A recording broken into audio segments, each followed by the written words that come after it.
Shalom, selamat pagi Bapak, Ibu, Saudara dan anak-anak yang dikasihi Tuhan. Salam sehat penuh semangat. Kita jumpa lagi dengan program renungan Satu Hati, Sapaan Tuhan tiap pagi.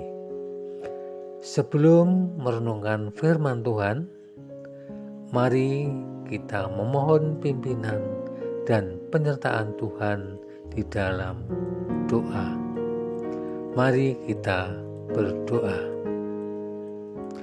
Puji dan syukur serta terima kasih kami panjatkan kehadirat Tuhan atas pimpinan dan penyertaan Tuhan, sehingga pada pagi hari ini kami dalam keadaan sehat. Dan sepanjang malam Tuhan melindungi istirahat kami. Tuhan Yesus, di pagi ini sebelum melakukan aktivitas, kami ingin merenungkan firman Tuhan. Mari Bapa, tuntun kami agar firman Tuhan boleh menyapa kehidupan kami. Buka pintu hati kami untuk menerima sapaan Tuhan. Bantulah kami untuk memahami kehendak-Mu. Selanjutnya boleh kami melakukannya di dalam kehidupan kami. Terima kasih Bapa atas segala berkat yang tercurah bagi kehidupan kami. Dalam nama Tuhan Yesus, doa ini kami panjatkan. Amin. Bapak, Ibu, Saudara dan anak-anak yang dikasihi Tuhan, bacaan renungan pagi ini terambil dari Matius 18 ayat 19 sampai 20 yang akan dibacakan oleh adik Ara, Jemaat Anak GKJ Condong Catur. Silakan Dek Ara untuk membacakannya. Bacaan firman Tuhan pagi ini terambil dari Matius 18 ayat 19 sampai 20 yang demikian.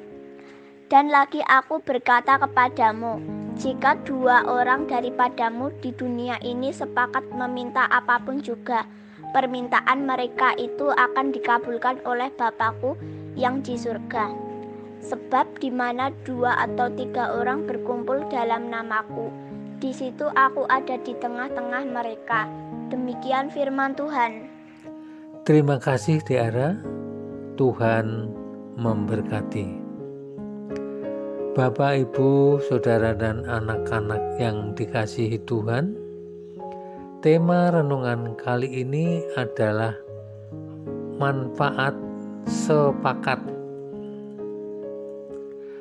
Bagi kebanyakan orang, berdoa memerlukan waktu, tempat, mungkin ruangan, dan suasana tertentu supaya bisa fokus pada Tuhan. Namun ada juga beberapa orang yang berdoa dengan cara yang berbeda dengan kebanyakan orang untuk bisa berkomunikasi dengan Tuhan. Ada begitu banyak macam doa, seperti doa Bapa Kami, doa syafaat, doa pujian, doa syukur, doa pertobatan, dan lain-lain. Ada juga yang dinamakan doa sepakat, yakni doa yang isinya disepakati oleh beberapa orang di dalam perkumpulan doa di dalam nama Yesus. Lalu apa manfaat kita berkumpul dalam nama Yesus dan berdoa sepakat? Pertama, kita yang berkumpul dalam nama Yesus harus melepas ego masing-masing. Istilahnya persekutuan doa, bukan perkumpulan doa. Karena persekutuan dalam kehendak Yesus sama seperti Yesus berdoa bersatu dengan Bapa. Yohanes 17 ayat 18-21,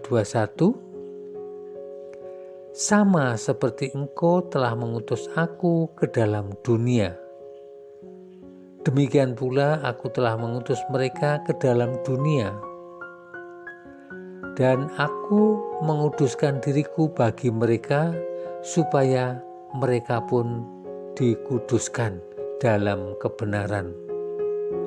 Dan bukan untuk mereka ini saja aku berdoa, tetapi juga untuk orang-orang yang percaya kepadaku oleh pemberitaan mereka, supaya mereka semua menjadi satu, sama seperti Engkau, ya Bapa, di dalam aku dan aku di dalam Engkau, agar mereka juga di dalam kita, supaya dunia percaya Engkaulah yang telah mengutus aku. Senantiasa mencari kehendak Bapa, maka para murid Yesus pun bersatu dengan Yesus, juga mencari kehendak Yesus. Demikianlah kerajaan Allah didatangkan ke bumi. Yang kedua, ketika hal di atas kita lakukan, kita mesti percaya bahwa Yesus ada di tengah-tengah kita, seperti Yesus ada di tengah-tengah pada muridnya dahulu, sekalipun saat itu dalam kapal yang diterpa badai. Yesus pasti menolong kita sepanjang permintaan kita tidak menentang kehendaknya. Misal ketika Petrus meminta agar Yesus jangan menderita dan disalibkan, Yesus menolak permintaan dan klaim iman Petrus, sekalipun ia adalah muridnya dan bermaksud baik.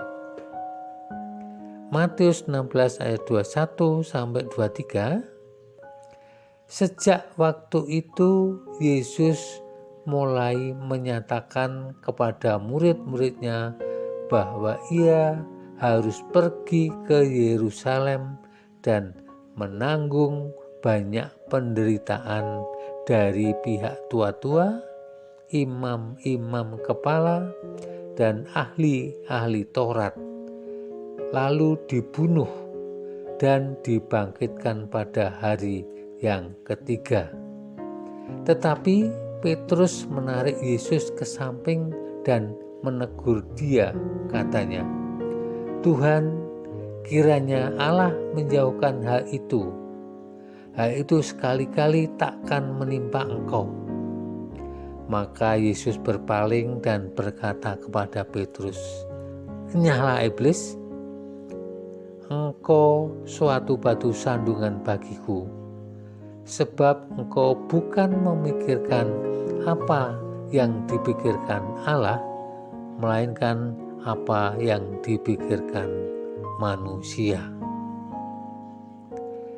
Karena setiap permintaan kita harus didasari semangat kerajaan Allah, menjalankan kehendak Allah, bukan keinginan daging. Jika kita pahami hal ini dan menghidupinya, maka kita pun akan menerima penggenapan dari janji Tuhan Yesus berupa pengabulan doa. Agar doa sepakat kita dikabulkan Tuhan, doa kita harus didasari doa mendasar, yaitu datanglah kerajaan-Mu, jadilah kehendak-Mu di bumi seperti di surga. Amin. Mari kita berdoa. Tuhan yang Maha Kasih, kembali kami mengucap syukur atas firman-Mu yang boleh mengajarkan kami untuk bersekutu dengan Tuhan dan sepakat dalam satu iman kepada Yesus untuk memanjatkan doa-doa kami. Yang Tuhan berkenan untuk hidup kami dalam persekutuan dengan Tuhan. Kiranya Tuhan selalu memberkati perjalanan persekutuan kami dalam satu iman, supaya kami boleh menerima penggenapan dari janji Tuhan Yesus dan berkenan mengabulkan doa-doa kami. Terima kasih Tuhan. Amin.